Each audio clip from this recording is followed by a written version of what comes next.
Euroregione.news.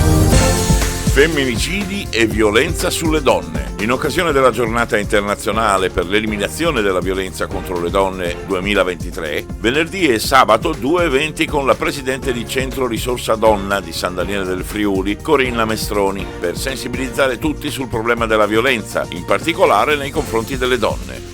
Con il Centro Risorsa Donna, il Sorriso di Nadia e il patrocinio della comunità collinare e Voce Donna Centro Antiviolenza, abbiamo organizzato il 24 novembre alle ore 19:30 presso la loggia della Biblioteca Guarneriana di San Daniele del Friuli un flash mob intitolato Io, tu, noi, uccise per disamore, insieme per dire basta.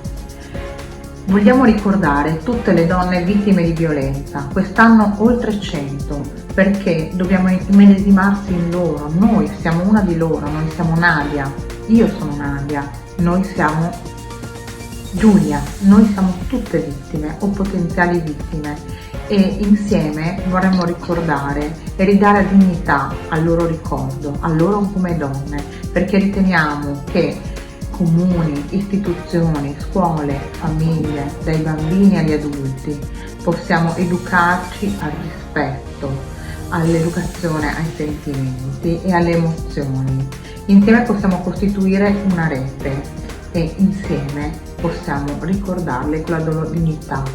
Accenderemo una candela per ogni vittima e avremo un cartello con il loro nome. Vi aspettiamo. E sabato con il comune di Rive d'Arcano presso il centro polifunzionale, la sala teatro a Rodeano Basso alle ore 20:30, quindi sabato 25 novembre, proprio giornata internazionale contro la violenza sulle donne, ci sarà uno spettacolo teatrale, Mujeres que luchan, donne che lottano, di viento flamenco.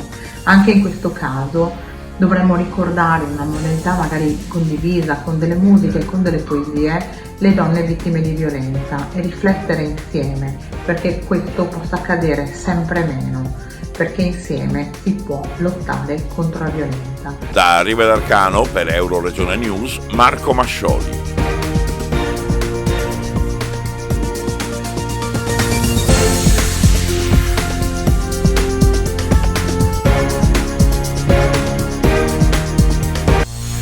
Euroregione.news.